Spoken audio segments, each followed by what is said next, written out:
Hi everyone, this is Smaranita, and I have my husband here with me, but he's gone to answer the door. He's been co-opted to do this FB Live with me. I think technically, otherwise, if it wasn't for the lockdown, this would have happened in office and one of my colleagues would have done this, but now he hasn't been given Hello everyone. Given a choice. And now that we wait for people to join in, we thought we will do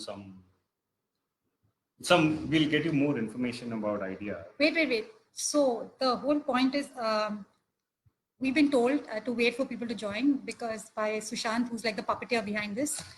And the whole point is, many of you all will see this as a recording later on. So if you all want to jump straight to the session, you can just skip the first 2-3 minutes. Right now, we're just kind of waiting in a sense for people to join. I can see friends. I can see Shweta, Ravi. Hi. And while we wait for people to join, I thought we would do some fun activity. Like IDEA, India Development Review, does a lot of covers the Indian social sector really well. But in addition, they also do a humor piece every week. Yeah.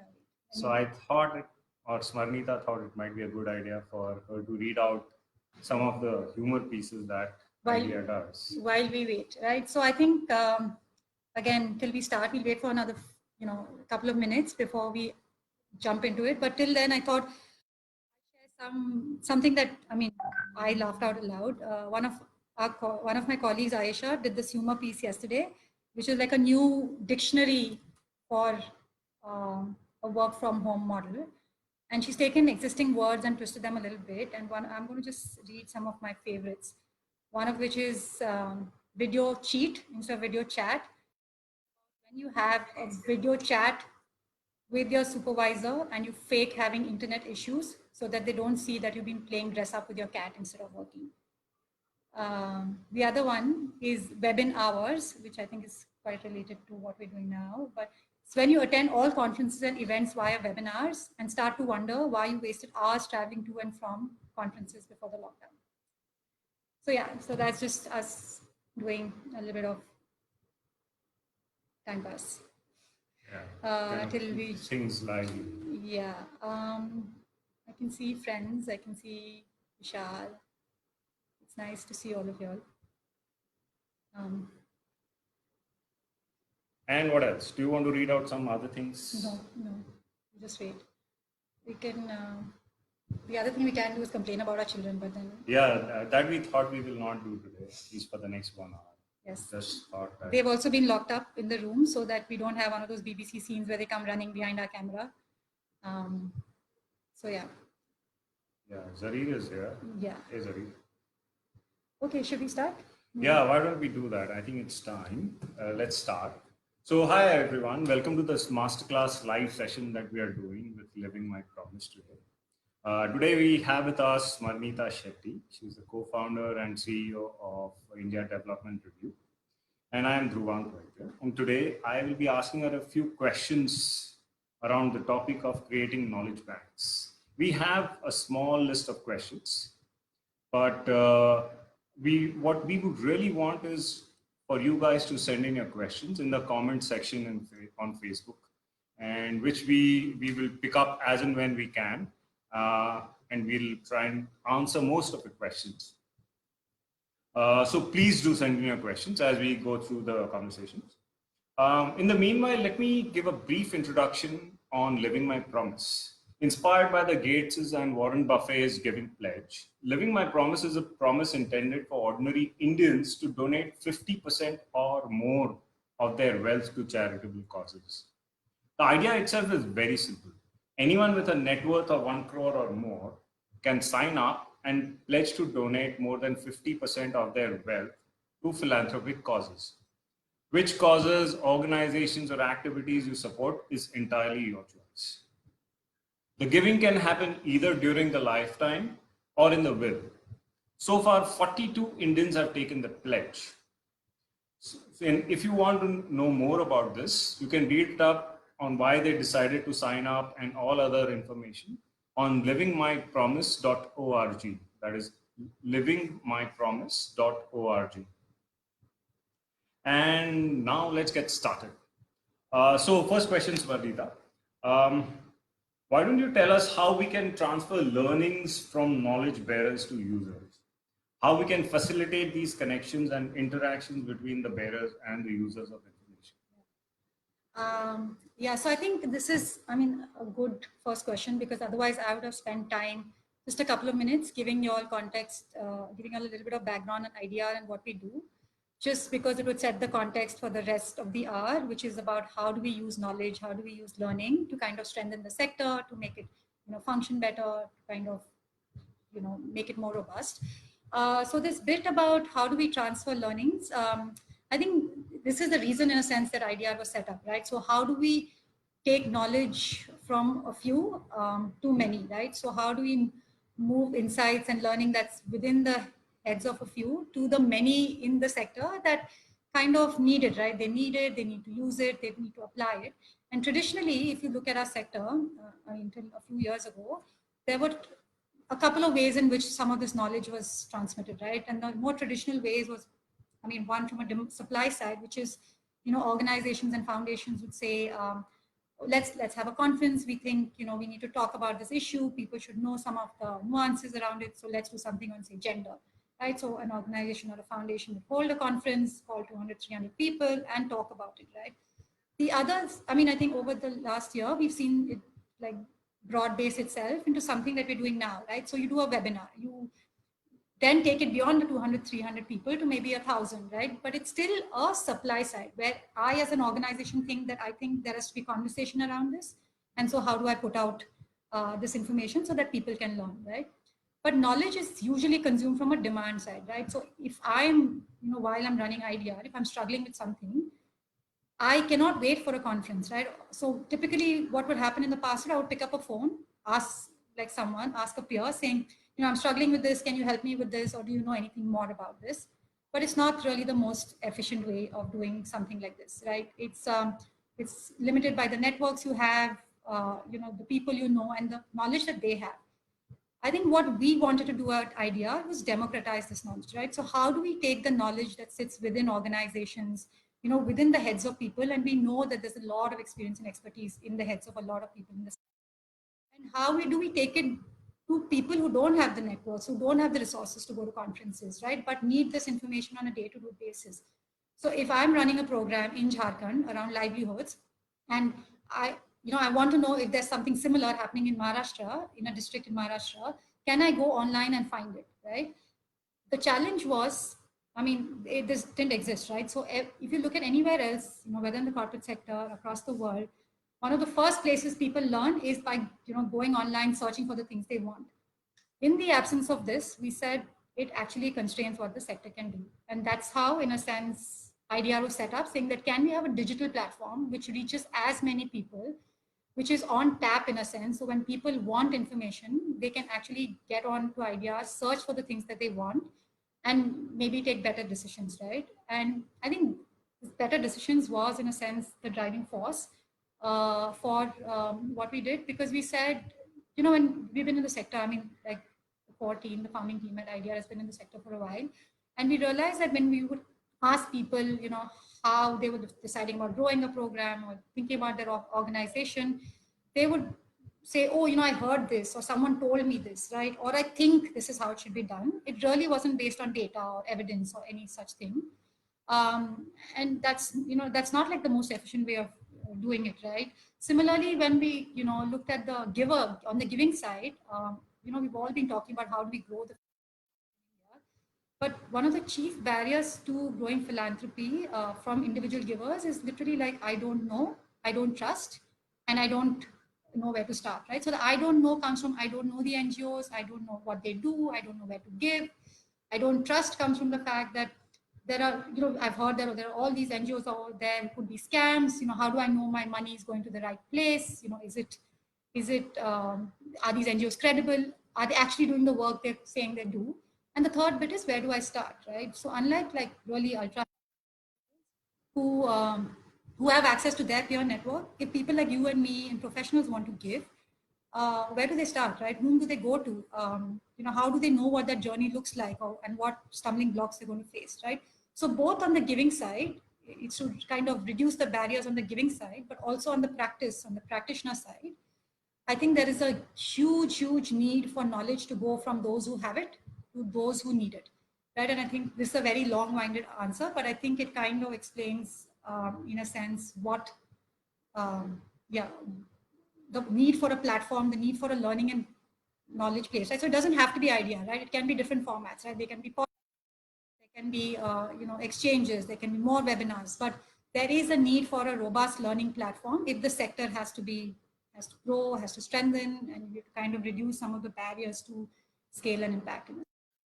Great. Thank you. And that gives a very good overview of why knowledge transfer is important in the sector. Can you give us some examples where this kind of knowledge transfer has actually helped solve social concern or issues of social concern? Yeah. So I guess we have a lot of examples, right? And I think one of the things we've been doing at IDR over the past year, I mean, we've been around for 3 years now, but is actually document some of that, because we're like, okay, we're putting information out there, but is it really useful? So I think the most recent example would be this one around this article that one of our contributors, Debmalya Nandi, wrote. He works a lot on the NREGA scheme, and he wrote this piece on how wages are pending, and then what, how it's affecting people on the ground in Jharkhand. And I think what we also did during this, over as we've been seeing people like read IDR and share it, one of the things that people told us is, when we read the article, there are two things, right? Sometimes I want to know more. So is there some place we can go to get more information? And the other thing is, if I'm motivated or inspired by the article and I want to do something, can you tell me what I can do, right? So how is there a call to action? So in Jan this year, we started Know More and a Do More section, which is know more about this issue or do more. And in Dev Malya's article, he actually asked people to volunteer for the NREGA thing. And he's seen, in the month that his article has been up, he's actually had close to 10 people come up there and to volunteer and say, can we be involved in some way on the ground with the NREGA work that you're doing, right? So that's an immediate example. The second is something that it actually happened early on in, IDR's life, when we were like, I think around a year, 6 months to a year old. One of our contributors, Benson, wrote about how the social sector has a diversity problem, right? So while we work a lot with vulnerable communities, Dalit, Bahujan, Adivasis, there is no representation of them in the sector. So he put this piece out there, and then he also followed it up with another piece saying that what can organizations do to improve the caste diversity in the sector, right? And one of India's largest philanthropic foundations actually read that piece and called him to actually do this training for them, right? So how do you think about caste diversity within the foundation, but also in the way you serve people?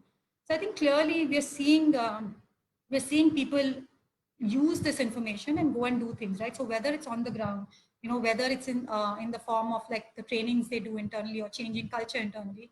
And also there is this whole thing about, we know that a lot of people have raised funding as a result, right? People have got job offers in a sense, which I think is always good. And I think it'll get more and more people to write for IDR if they think they're going to get more jobs. But the funding thing is, we've had people come and tell us that when their article went out, they were approached by funders, both like large foundations, but also individuals, to say, oh, we didn't know you did this. It's very interesting. It sounds like, we would want to kind of support this, right? And that for us is like a big outcome as well. So I think in many ways, we think so all of this, I think what it's helped us do is think about what kind of information you need to put out there, right? So the information has to be, one is it widening the way you think about things? And are you being able to connect the dots, not just the way you do your program, but can you learn from other people the way they do their programs? Can you learn from people who've been in the sector for a couple of decades, right? They have wisdom. Can you extract that wisdom? Can our information help organizations get stronger, right? So a lot of the stuff we do is around how do you do fundraising better? How do you do communications? Are there different ways to look at evaluating impact depending on what size of an organization? So it's very focused, right? There are the one part which is to kind of say, how can we strengthen the organization, strengthen the sector? And the second part is to say, how do we create perspective and, in the sector and a voice, right? So I think that's the other thing for us, IDR is very important, is how do we amplify the voice of the sector with like the mainstream markets, right? Whether it's the government, whether it's corporates, right? And we are seeing some of that happen as well. Great. So basically, so the whole idea of a knowledge base is not just a theoretical concept, but you've actually seen it having impact on the ground. Yeah. Right. But now, let's say if you are working on the field or you are one of the organizations, and you definitely have a lot of knowledge with you because you've done work for so long. But when you are trying to figure out what is the kind of knowledge that you want to share with everyone, of course, there is a lot to share. So how does one prioritize? Yeah. How does one pick what to share? Yeah. Oh, this is my favorite topic. Right? So one of the things we've been like badgering people to do, especially people in the field, is talk about failures, right? It's very hard, especially because, and justifiably so, because people think that if they write about failures and their donors read about it, the donor is going to turn around and say, we gave you this money and, you didn't do what you said you would do, you failed, you've actually wasted our money, right? So obviously there's a reluctance, but all of us know, right, that you learn more from failure than you do from success in a sense, from what works, right? So I think what we want more and more people to do in the sector is, can you talk about your failures? But we're struggling to see how do we create a safe space where people can actually talk about the failures so that other people can learn, right? So we've been wanting to do this for 2 years. And the plan was to start this April.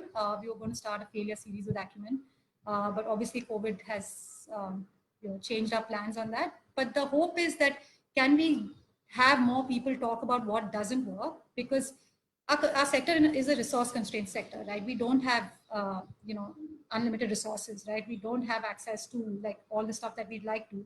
Given this, it's all the more important that we learn in a sense, at the expense of others, right? So if others have failed, can we make sure that we don't repeat the same mistakes? But we can only do that if we know that others, these were the stumbling blocks that other people faced. This is what we shouldn't be doing. So that's clearly one, which is failures. The second, I think what we really want people in the field to share is stories from the field, right? And when I say this, I'm not referring to, what the sector knows as beneficiary stories. It's not, the before and the after, as in like, we did this program and this person's life transformed from A to B. What we are saying is, when you go out in the field, there are things that happen there which you don't expect, right? And everybody who knows this, right? The best form of learning is by being out in the field, on the ground, with the communities, seeing how they work, seeing what their needs are. But a lot of us don't have that access, right? So whether it's us as individual givers, we can't always be out in the field because we don't know how to. But even in large organizations, right? Large nonprofits, as you get more senior, there's less and less time that you spend in the field. But it's the knowledge of the field that actually informs what you should and shouldn't be doing.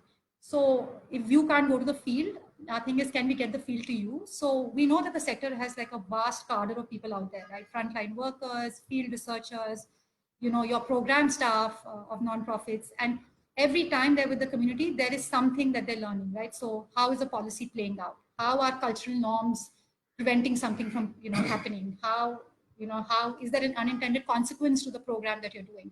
Right? And all of these are valuable, insights, because when they come back, when they travel back to decision making, when they travel back to headquarters, when they travel back to philanthropists, it actually changes the way you think about things, right? So, and I can give an example that one of my friends, Nagma, actually told me yesterday. So she was saying, Jan Sahas is a portfolio organization with Edelgive. Ashif has also just written for us. And he's working very closely with migrant workers as they are, traversing back home, they're hundreds and hundreds of kilometers. And one of the biggest problems that these workers are actually facing is that their mobile phones are dying, or they don't have recharge, or they've run out of their mobile recharge. And not having a mobile phone in today's world to be able to connect to people back home and saying, I'm here, this is where I'm going to reach, or to ask for help, or to contact a helpline. You can't function, right, if you don't have it. And so now when Jan Sahas asks for relief, right? So, all organizations today are getting support from a bunch of people, and organizations asking for relief on rations and food supplies and healthcare. He is asking for 100 rupees saying for a mobile recharge. Now, if we didn't know this information, if, Ashif didn't hear it from the people on, walking back home, and he hadn't told Nagma hadn't told me, it would just be some information out there, and you wouldn't be addressing a need, right? But the minute you put it out on a platform, so many other people can see this, and it's like, oh, it's like a light bulb going off, right? It's like, oh yeah, I mean, it's all 100, it's just 100 rupees, but it connects them, right? It gives them access to helplines, it gives them access to their families. So these are the kind of ground up stories, right? So, and there's a bunch of them. We're saying it's just not coming through. So if we had to ask people, we'd say, tell us about your failures and give us the stories from the field. Because otherwise it becomes this very talk thing, what leadership thinks, what practitioners think, but it's not about what the communities, how they are behaving, how they are changing, what their perspectives are. And it is like I said before, right? Can we get the field to come to us, because we can't necessarily always go to the field. Great. Can we get the field to come to us? And of course, stories of failure. Having said that, there are so many of y'all out there on this live stream. Can we get some questions from you guys? I mean, I do have a list, but it'd be great to kind of figure what do you guys want to know from Smart Media. So moving forward, so you told us. Yeah, come on, guys. I'm sure you have a bunch of questions. Why don't you ask a few people to ask questions? No, I'm not putting people on the spot. I hated to be put on the spot when I was in class. I'm not doing it. Okay. So we had a view from the practitioners. Now, tell us something about philanthropists. How can philanthropists contribute to the knowledge base? Yeah, I think. So yeah, I'm pausing because I think there's a lot that philanthropists can be doing, and I don't think we're doing enough of it. So I think practitioners are obviously more open to sharing their learnings because they see value in what they're getting, right? When their peers write, they're learning from them. They see the value of their contribution to the sector. I think with philanthropists, there is still this this hesitation to talk about your giving, and I think it comes partly from this Indian culture about what the left hand does, the right hand doesn't know, and it's like give, but give selflessly. We've been told by our parents you should give so that because you want to and because it's the right thing to do, not because other people should like praise you for your efforts, right? But I think thinking like this actually inhibits the sector because how this whole thing back to learning, right? And I sound like a stuck record, but it's like, how do you learn, right? If I'm giving, for instance, and if I don't talk about my giving, if there are other people thinking about giving, they don't know that this kind of a person or a resource exists, right? So one is clearly motivation, right? How do you inspire and incentivize or motivate your peers, your friends, your family to kind of give? But the second is also giving is not an easy journey, right? As in when you start to give, you are going to stumble, right? You might start with a particular cause. You might realize, maybe this is not what I really want to do. Maybe there's something more I want to do. And that is a hard journey. And again, like I said about, talking about what doesn't work, there are other people who can benefit of that, right? Why should everybody start from like ground zero? If we talk about our giving, the things, that have worked for us, that haven't worked for us, the sectors that we espouse, the causes that we're passionate about, it will get other people to think, right? And thinking is the first step to actually acting on it, right? There might be other barriers to acting, but at least people will start thinking about, okay, that person looks and sounds like me, right? I don't have to be the richest person in the country or like really wealthy or like, have sold my company to have like money to kind of start giving. I can do it at like a here and now because someone who looks like me, sounds like me is giving. And, you can see the impact of that. So I think it's, I'm a big believer in this. The other reason to put out knowledge about your giving is we don't have a sense of what the sector looks like, right? I mean, there is no way to know what the size of the philanthropic market is. So today we might say the philanthropic market is X. 3 years down the line, we don't know if it's become X plus Y or X into Y or, X cube, because you don't know the X, right? And how do you grow a market if you don't have data? So I think the other reason people must share, one is the volume of giving, but also the qualitative aspects of giving is to give people a sense of what does the Indian philanthropic market look like? Why is it, it shouldn't be a black hole, right? It should be stuff that people can, again, access, learn, grow on. And yeah, I mean, I can continue to talk on this. This is a very Great. So we'll take a question from Venkat now. Venkat is asking, are you getting any ground up insights that are data driven? Yeah. So Venkat, I think one of the, lacunae in our sector across, right, whether ground up, but also across at a higher level is the lack of data.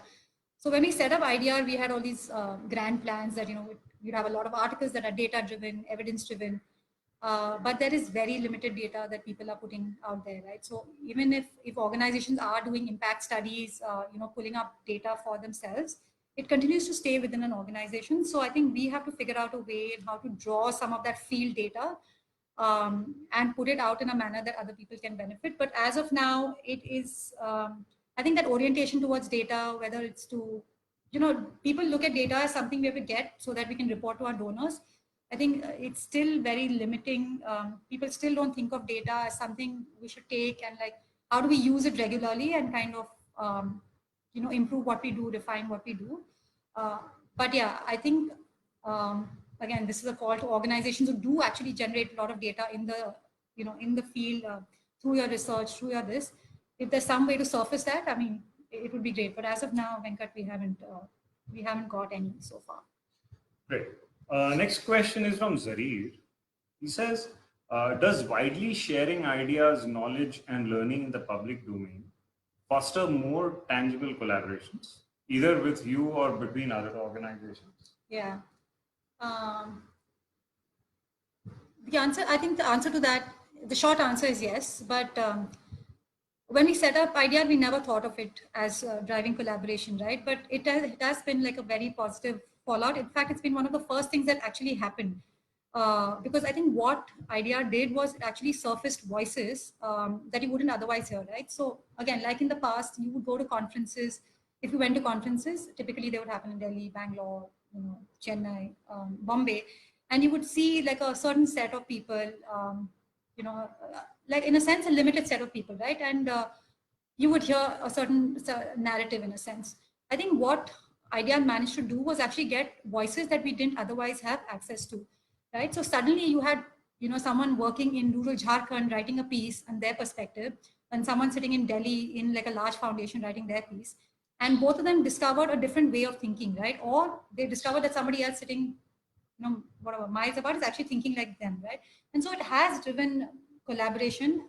It's definitely driven one-on-one partnerships, right? So people have reached out, whether to partner with them, like to go to new geographies, where people have reached out to work together, like 2 nonprofits have reached out to work together. Definitely there have been funding partnerships, but also we've seen collaboratives come up, right? And yeah, so I think one of the things, there was an article in Capacity Building that Amit Chandra and Preeta from Ritspan wrote. And I think it fostered interest amongst a lot of other foundations on saying, can we build a collaborative around capacity building, right? Can we build this collective of donors who would fund something as important as capacity building in the sector? So yeah, we're seeing a lot of that happen. And I think the only reason we know this is because we ask people, right? So every time people write for us, like a couple of weeks later, we send them an article saying, this is how your article did, this is how many times it was shared, how many people it was reached. And we ask them, right? We ask them, did anything come out of this article? And all these instances that I'm quoting are basically people telling us saying, this is what happened. This is, these are the number of people who reached out to us. These are some of the conversations we've had with government as a result. This is some of the funding that we've got. So it's been, yeah. Great. So actually going back to Venkat's question, Venkat was asked, just clarified that this question was very COVID specific. Oh, okay. Saying that, are you getting data around rations reaching people? Has the Jan Dhan transfer happened or similar stuff? Yeah. To that point, Venkat, so I think it's not data, but we're definitely getting stories from the field. So one of that was this thing about the whole mobile recharge I said, right? But also data that like Jan Sahas recently put out a report, which was basically they had spoken to 3,000 migrant workers and they surfaced what some of their issues were, right? So if a lot of them don't have their, construction worker cards, a lot of their bank accounts are not active. So we know that even though the schemes have been announced, they're not necessarily reaching the people, right? So there are instances of, so this is one report, and I mean, we can share it on this on the timeline later, because it gives a wealth of information on data from migrant workers. But a lot of the other stuff is literally anecdotal, right? So the team at IDR is basically fielding calls, I mean, from people in the field, right? And it's like what's happening, what is happening in Rajasthan, what's happening in Jharkhand, and the stories that are surfacing are giving us some kind of a narrative. But it's not quantitative data, it's more qualitative data. But we are getting a sense of saying that nonprofits are the first responders, right? So across the country, it's literally people have turned to nonprofits, and nonprofits have been there, in places that probably the government can't reach, right? So we know that is doing its bit.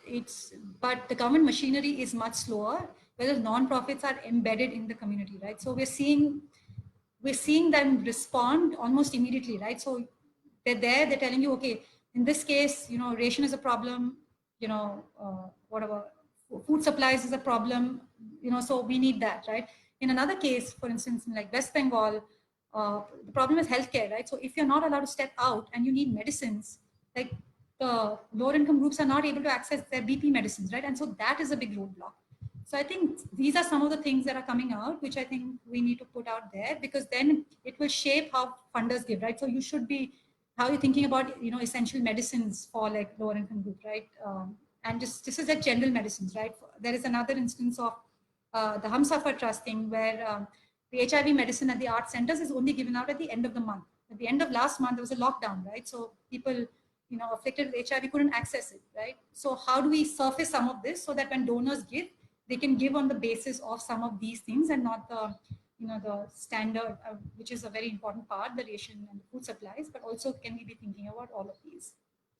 Yeah. Great. So actually, in times like this, like COVID, are where real-time data is getting generated, and which is where the biggest value of sharing that data is also felt. Right. Okay, moving on to the next question. This is from Akhil. Akhil asks, have you been surprised by who or what people want to know or read more about since you originally started IDR? I think it's quite appropriate that Akhil, you're asking this question. I think for the longest time, every time we met people, people would say, oh, we love your humor section. That was all people would say. You're like, we love your humor section. And we're like, are you reading anything else? Please, we're taking so much effort to put all of this. We're getting all the best and the brightest in the business to write, and you're just reading our humor section, right? So, I think it was surprising. I think the reason we put out humor is because we know that there's a lot of, people in the sector make fun of themselves, of each other. And we said, why not have that? So that was surprising. We actually, when we started, we started with much shorter articles, 4-minute reads, 5-minute reads. But some of the articles that came were much longish. And I think surprisingly, the longer form, the 7-8 minute ones have been doing way better than the shorter ones. Again, because I think that was surprising, because everyone had told us we don't have the time to read, we don't have the attention spans. But I think so that was really interesting, that people wanted longer form, people want perspective, right? So the articles that do really well are the ones that shed light on something, right? Or perspectives, and invariably the ones that like people who are either immersed in the field or people who've been around for a while and how they've seen the sector unfold, those have done well.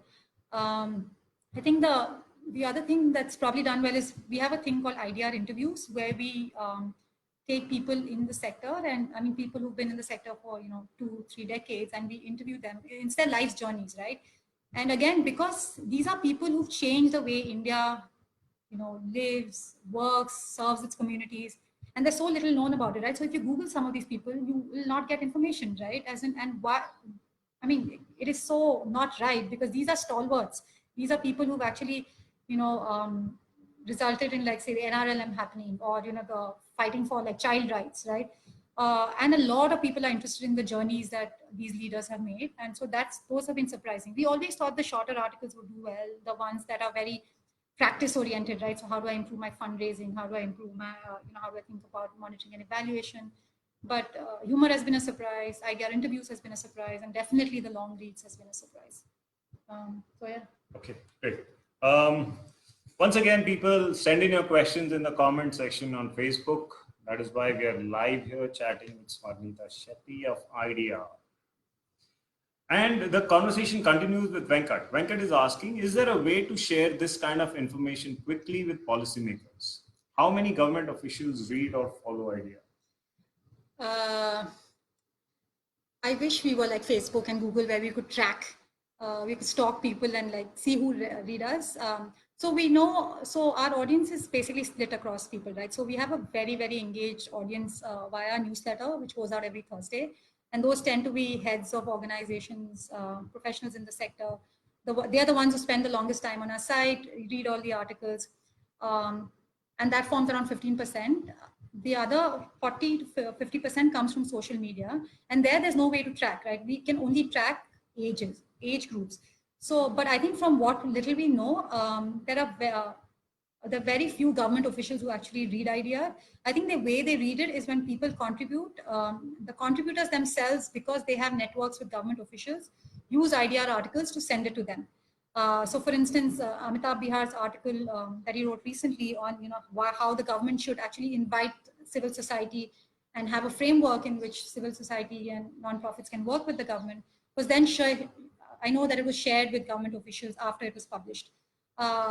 Similarly, other articles by other contributors. So it's not, we don't have a direct reach. I mean, actually, that's probably the only stakeholder group that we don't reach directly. But it does go through the networks of the people who write for us. And I think, so to your question about how do we get to them quickly, I think that's what we're working on, right? So I think COVID has changed the way IDR functions. Pre-COVID, we were about one article a day, analysis, perspective. We didn't want to, clutter the internet with more information unless it was, useful. And also the articles were slightly, we said that not get dated, so that something that's written 2 years ago there'll still be learnings. But post-COVID, we've had to change everything, right? We've literally thrown the rule book out. We do news now, which is what is the latest announcements, what are the policy directives, who's funding what. So we have a section on news, and we're doing resources, right? Which is saying, what does the sector need? I mean, basically we're saying it's a disaster. COVID is a disaster. How do we get into, in a disaster, how do we get into relief mode, right? So what does the sector need here and now? And people have said we need to know what's happening and what are the resources we can access, right? So whether it's on things like what are the helplines available, what are the migrant routes? So if we as a nonprofit want to set up facilities, how do we put that? So there's a bunch of that.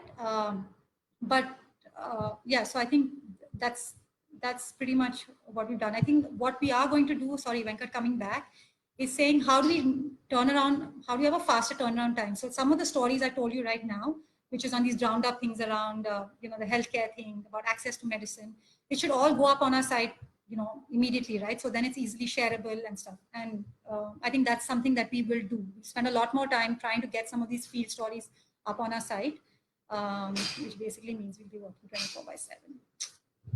Sorry. Okay. The next question is from Satish. Satish asks is that how is MGNREGA is impacting actual rural farmers who are looking for workers?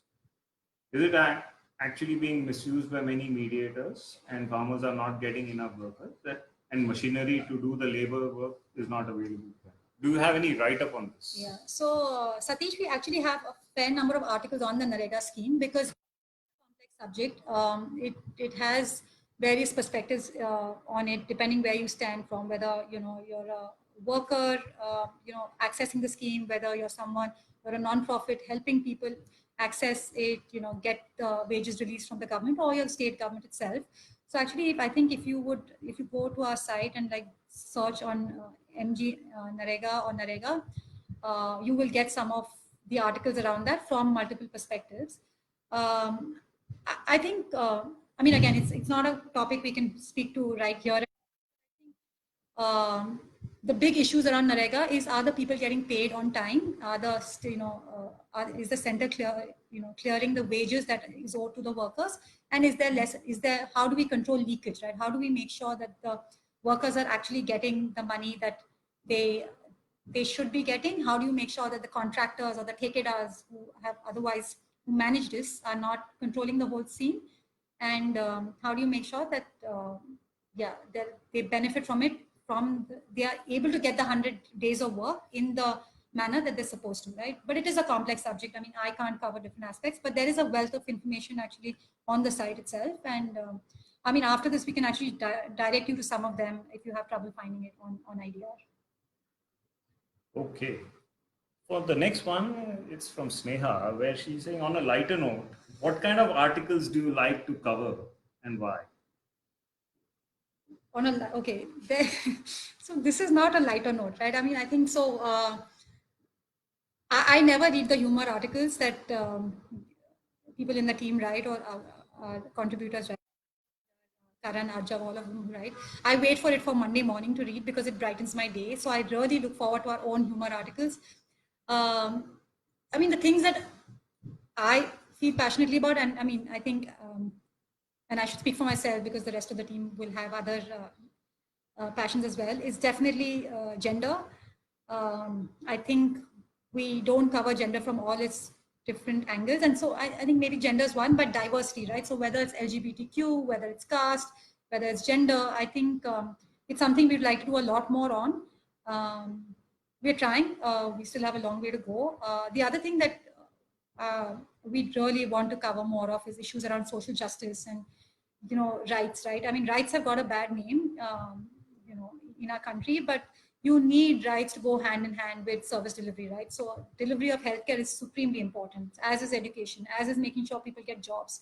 But unless you can change, you know, norms in society about whether they would, so rights is not just about fighting the state, right? Rights is about also kind of empowering people so that they can, you know, stand up to their communities, ask, you know, for what should be their right within communities. So, you know, if you put up you know, if you can get, if you have a school there and a secondary school there, and you make sure that, you know, there is access to education, but if the local Khap Panchayat says girls can't go to secondary school, you can't do anything about it, right? So we need people to work on that as well.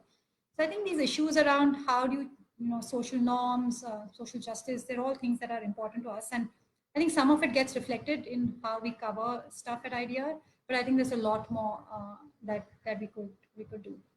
Yeah. Okay. The next one is from Akhil, where he's saying that, do you think there is a need for development news post-COVID? Because given that the information about opportunities, etc., gets shared only in a small network. Yeah. I mean, I'm just smiling so much because this is exactly the kind of conversations we've been having at IDR over the last week. We're saying we have to do news. We've resisted, right? Because news takes a completely, it's a different cycle. I mean, and we're never going to do news like the mainstream guys do, and we don't need to. But like right now, literally, if the sector needs a place to go that's relevant to them, relevant to us, you know, you can't, you have to search for it. And even then your Google alerts will not show up stuff and, you know, all these complications. So yeah, Akhil, so it's definitely on the anvil. We again want to start it. We were going to start it when our new website went live, but now I think COVID has forced us to do it right now. So we are just going to extend it and make sure that there is a section on our site which has relevant news for the sector. So anyone, two things, right? One is anyone, okay, what's the latest, right? Have there been any announcements that are relevant to us, right? Are there, you know, are new funders coming into the market? You know, have CSR rules changed? So all of that, but also for the larger space, right? Mainstream media, when they need to know about what's happening in our sector, can they come and see? And I think that's, it's something that we're trying more of. You know, we've seen, and again, this is a pet topic with us. It's saying our sector does so much work, right?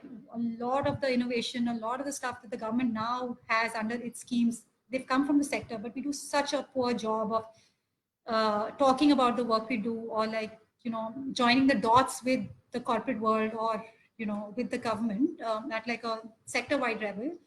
I mean, like Rohini always talks about, Rohini Nilekani, who's a philanthropist, always talks about the need for Samaj, Sarkar and Bazaar, right? But where do you hear about Samaj, right? Bazaar, the markets have such a loud voice. I mean, the government clearly, by virtue of its position, has a loud voice. One of the things for us at IDR is how do we make sure that we can, the sector has a voice as well in, you know, public discourse, right? How do we make sure that people at large understand what the sector is about, right? When you understand, then you'll trust, right? When you trust, then you kind of engage. And then when you engage, you kind of do more with with various players, right? Whether it's nonprofits, whether it's research organizations, whether it's all the other players that make up our sector. So that's an important thing as well. So I think having news, having resources, in addition to the things that we're already doing at IDEA, is going to be an important part of going towards this whole thing about can we let the sector have a voice. Excellent. Another point which Venkat brought up was that on capacity building, why doesn't IDEA curate a series of Zoom or Facebook Live sessions over the next 2-3 weeks? And these could be on fundraising, budgeting, governance, talent attraction, retention, etc. Okay. Yes. I think we should just have all of you on our advisory board, right? It just because this is again something. So we before COVID broke out, we were thinking. So over the last 2 years, we've been around for 3 years, but over the last 2 years, the number of requests, Venkat, like you're saying, especially around this communications and all of the things that are important for an organization at an organization level has gone up tremendously, right? So we've had a lot of people come to us and say, can you do workshop for us? Can you do can you build some of this? So I think one is at our level, as in what can IDEA do? But I think because we're a platform which has like a range of voices, and again, like we said, right, it cuts across people who are good at like organizational level, capacity building stuff, all the way to people who have perspective on, deep perspective on things like education and healthcare and livelihoods and gender.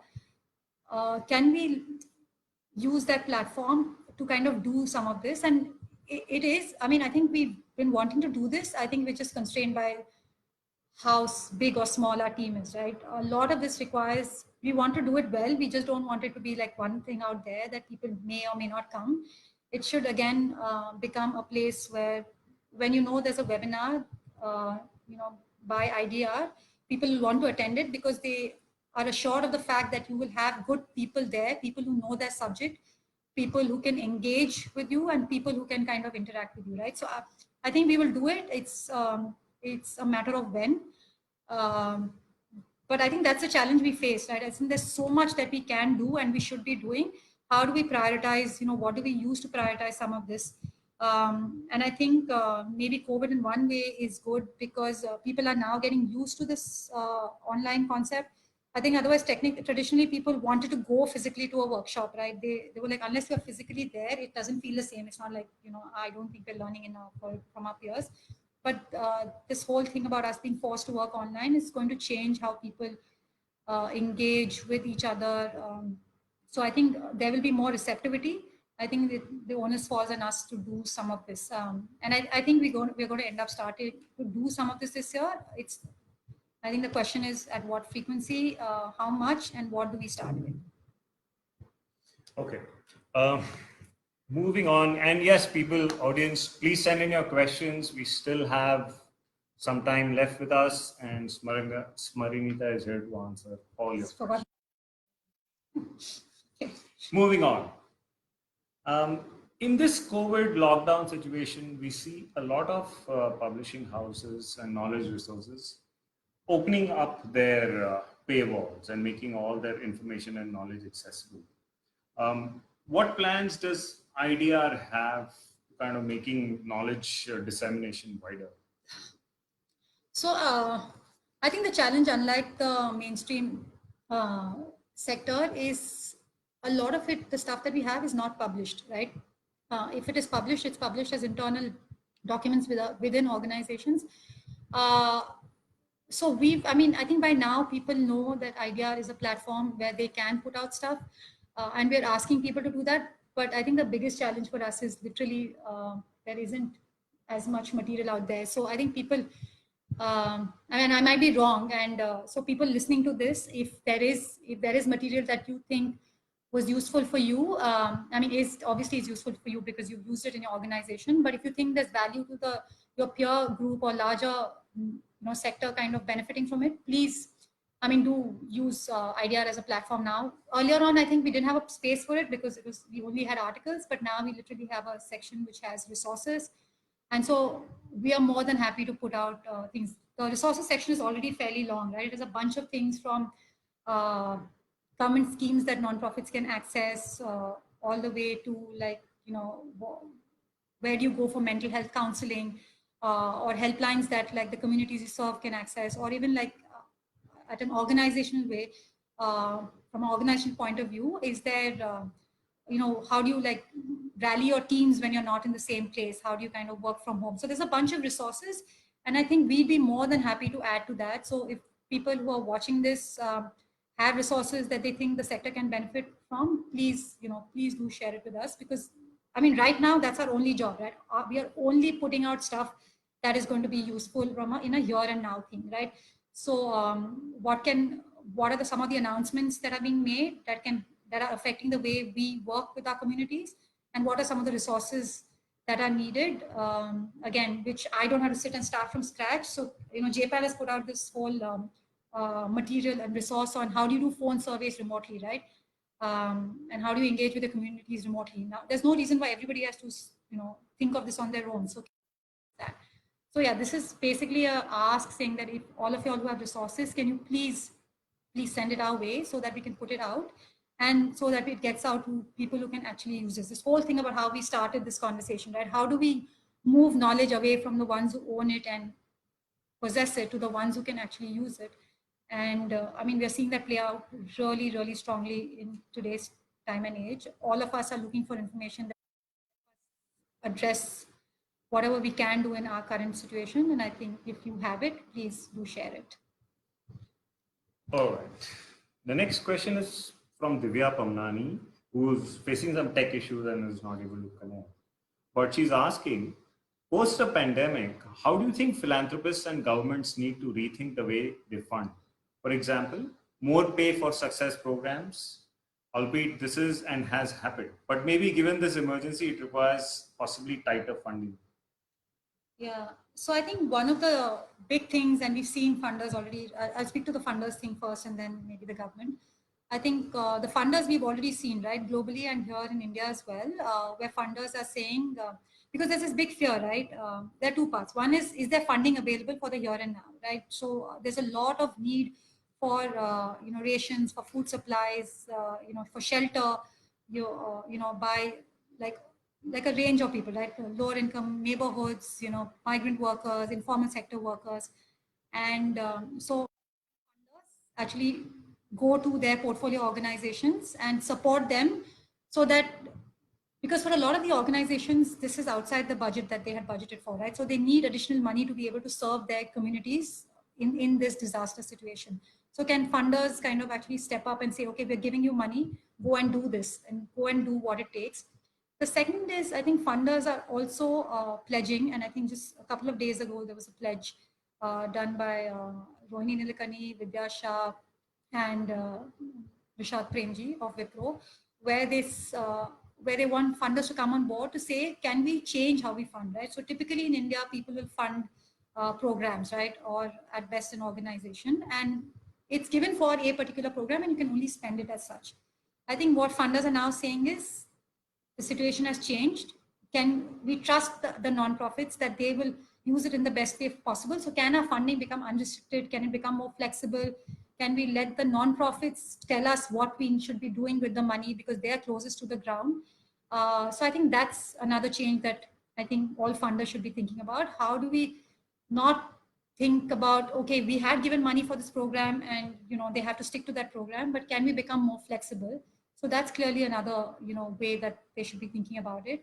I think the third is also to reassure nonprofits, right, that there is going to be money for them in the thing. That I think that there's a big fear that with what's happened, companies, especially CSR, their profits might go down, their CSR giving might fall. There's the PM CARES fund, which is taking away all the money, which should have ideally gone to nonprofits.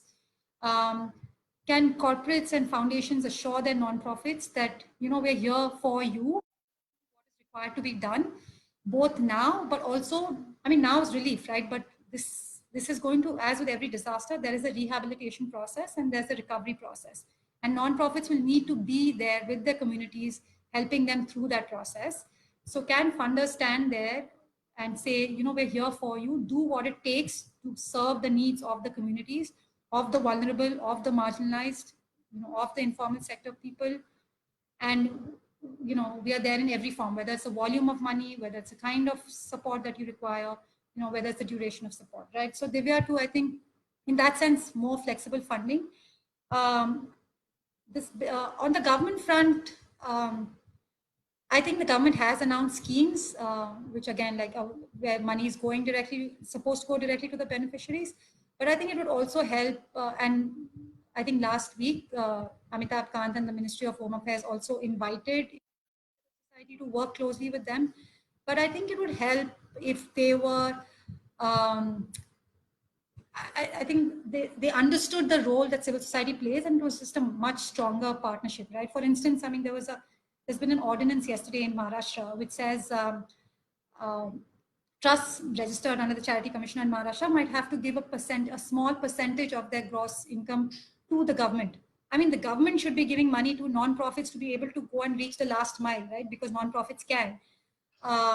It shouldn't be taking away money. So can the government be thinking about ways to support, in addition to the schemes that it announces, but ways to support the sector?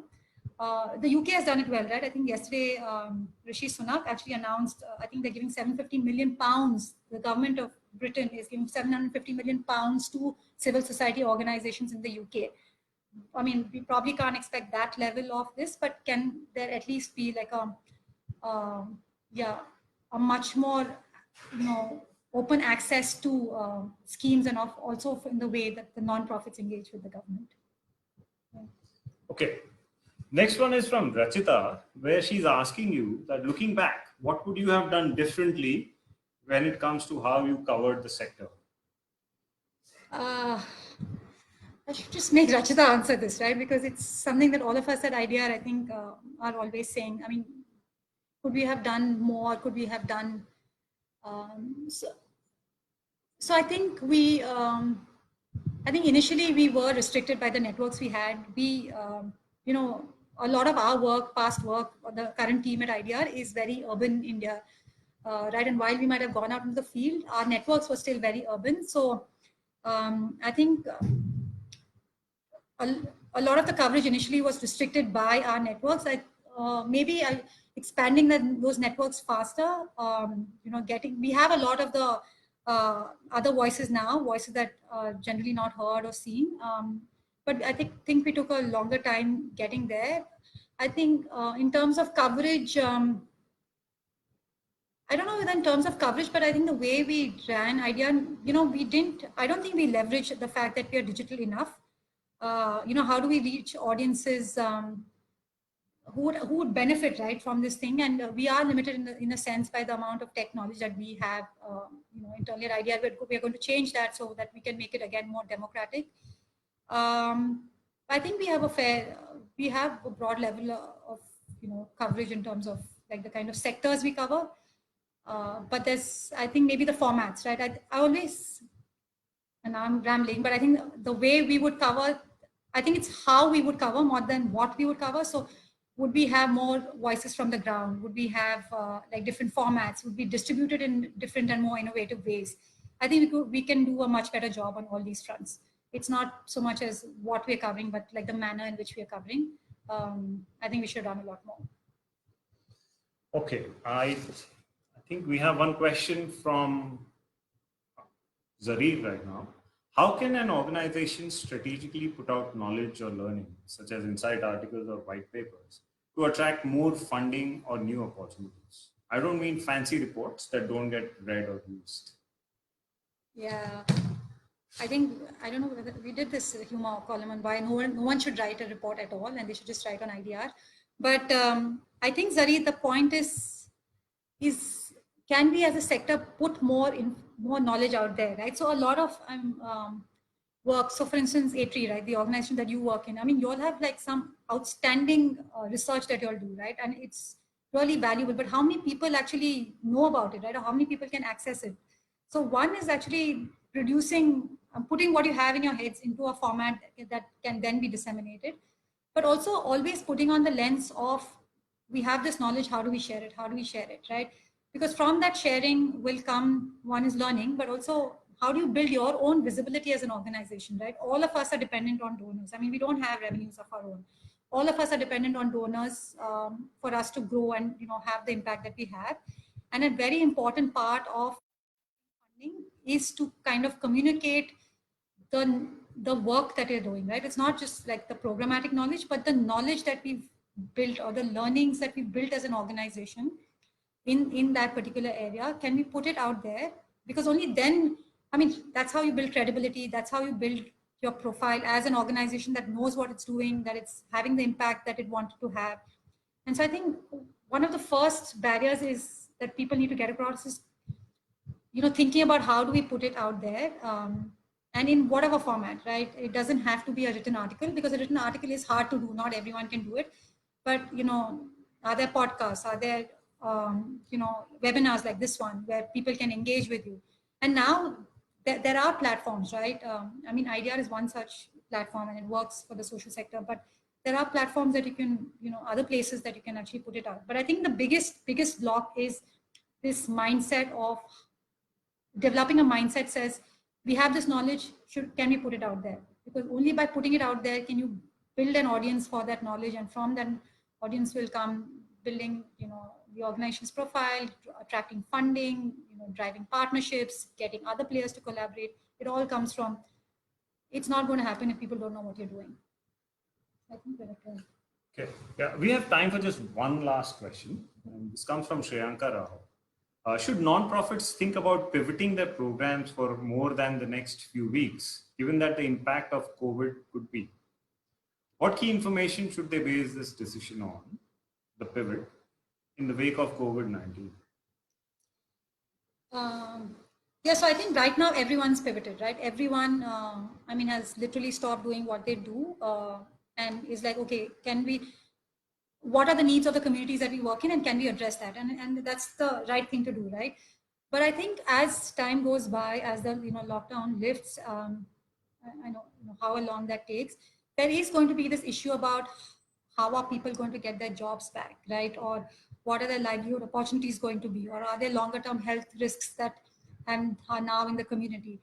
What happens to educational outcomes of all the children who now can no longer go to school, right? So there is value in actually sticking to the work that you do, because there is a need for that, but there will be, I think, tweaks that you'll have to do, right? So for instance, if I'm, actually enrolling girls into school, into secondary schools, and making sure that, they're staying back in school and like the learning outcomes are fine, how do I make sure that in a post-COVID world where a lot of them might drop out because their families might not have money to send them to school, how does my program then reflect that new reality, right? So in the boundaries of the work we do, we will have to tweak it, right? Our programs will never be the same as they were, pre-March 20. But they don't necessarily have to be completely different either. There is a role that each one of us, our organizations play, whether it's when we're working on child rights, sexual abuse, healthcare, migrant, gender. And I think it's important to do the work we do, but we will definitely have to tweak it, because the living conditions, the situation of the communities we work with will have changed. And I think that's the one thing we do know, that it will have definitely changed. So our programs will definitely need to change. And in terms of how do we base this decision, I think nonprofits who are on the ground, who are implementing organizations, will know this faster and better than anyone else, right? Your field force will tell you what you're going to see play out, or you're beginning to see play out. And I think listening to your field force, your frontline staff, is actually going to be important. I think the challenge is going to be going back to your funders and saying, this was the original thing that you funded us for, but we need to tweak it now, because all of a sudden we have no girls coming to school, right? So what do we do now?